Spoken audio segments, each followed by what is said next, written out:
This episode is going to cover and deal with the issue of the difficulties people face unplugging their network of friends and loved ones when it comes to this type of information. I get emails all the time from viewers and subscribers complaining that they find a high level of difficulty in communicating this type of information and this type of what people call conspiracy to their network of friends. They tell me how people reject this information, people fight it, people laugh at you, people call you crazy, call you names. And this is very common when it comes to this type of thinking and this type of knowledge, and I faced it. I assure you that everyone else who delved into this realm of research has faced it. When I first started looking into this stuff and discovering this stuff and realizing what is wrong with the world, I felt like it was my obligation to tell and convince everyone around me of this new type of information that I have come across. But in essence, years down the line, I've learned that it does not work this way. A lesson comes to mind, and this is an ancient Chinese lesson where when teachers wanted to teach knowledge, they used to tell their students that when someone is thirsty, you give them half a cup of water. If they remain thirsty, then you supply them with the second half. This means that first, when someone needs to acquire knowledge, he first has to be thirsty for it. And only after his thirst has been communicated to you, you supply them with half a cup of water. You don't shower them with a full gallon of water, because this is only going to push them away. You give them half a cup. If they ask for the second half, you supply it to them. If they don't, it's not your responsibility. They will sooner or later in their lives. The best way for people to see and change their way of thinking is for them to experience the change, is for them to see and research this knowledge rather than someone telling it to them. So if you do care about someone, or if you do want to share this information, you got to be very subtle. You got to do it in a smart way, and you got to bring the person in. You know, ask them questions instead of supplying the answers. You're sitting watching the news with your friend, and he's talking about certain situations being broadcast on the news. Ask him, why do you think this is this way? Why do you think these stories are covered? Through such type of discussion, rather than preaching, you will build a certain level of trust or a level of comfort between you and the desired listener. And this can help you now to take it to the next step, which is to facilitate ways for him or her to achieve or receive the knowledge that you find valuable. Then the ones who are ready to see and the ones who are ready to be unplugged will do so.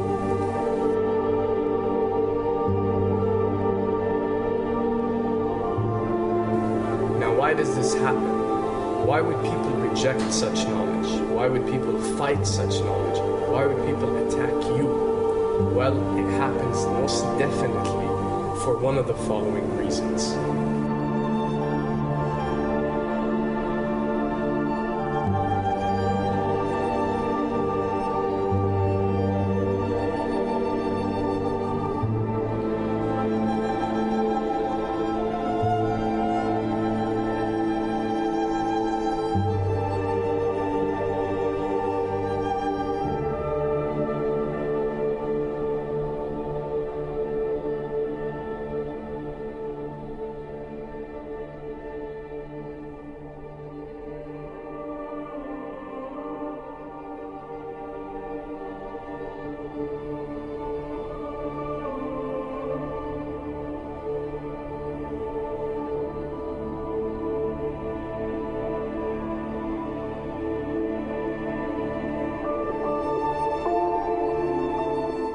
Have to understand, most of these people are not ready to be unplugged.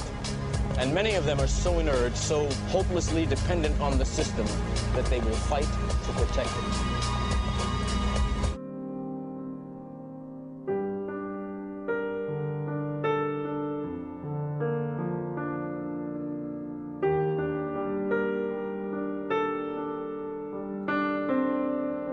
The greatest hypnotist on planet Earth is a oblong box in the corner of the room.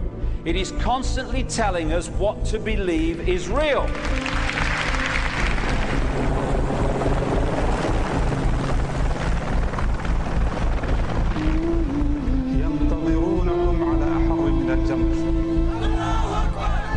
If you can persuade people that what they see with their eyes is what there is to see, you're gone. Because they'll laugh in the face of an explanation that portrays the bigger picture of what's happening. And they have. Fox Noise today actually suggests the fires may have been started by Al-Qaeda. An FBI memo from late in June of this year is popping up this morning, and it's ominous.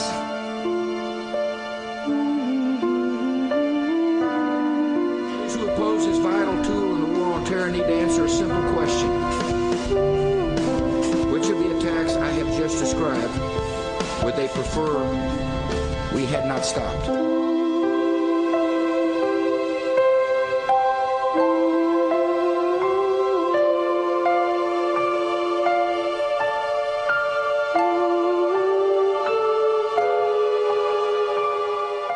You people and 62 million other Americans are listening to me right now because less than 3% of you people read books.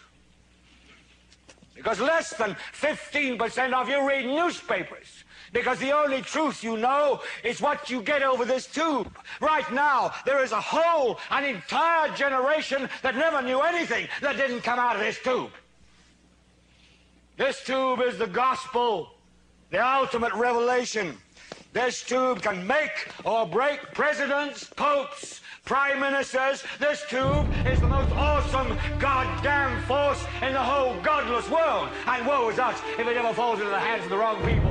And when the 12th largest company in the world controls the most awesome goddamn propaganda force in the whole godless world, who knows what shit will be peddled for truth on this network. So you listen to me. Listen to me. Television is not the truth. Television is a goddamn amusement park. Television is a circus, a carnival, a traveling troupe of acrobats, storytellers, dancers, singers, jugglers, sideshow freaks, lion tamers, and football players. We're in the boredom-killing business. So if you want the truth, go to God. Go to your gurus. Go to yourself. Because that's the only place you're ever going to find any real truth. Man, you're never going to get any truth from us.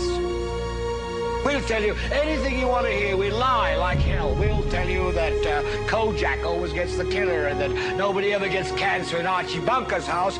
And no matter how much trouble the hero is in, don't worry, just look at your watch. At the end of the hour, he's going to win. We'll tell you any shit you want to hear. We deal in illusions, man. None of it is true. But you people sit there day after day, night after night, all ages, colors, creeds. We're all you know. You're beginning to believe the illusions we're spinning here. You're beginning to think that the tube is reality and that your own lives are unreal. You do whatever the tube tells you. You dress like the tube. You eat like the tube. You raise your children like the tube. You even think like the tube. This is mass madness, you maniacs. In God's name, you people are the real thing. We are the illusion. So turn off your television sets. Turn them off now. Turn them off right now. Turn them off and leave them off. Turn them off right in the middle of the sentence I'm speaking to you now. Turn them off.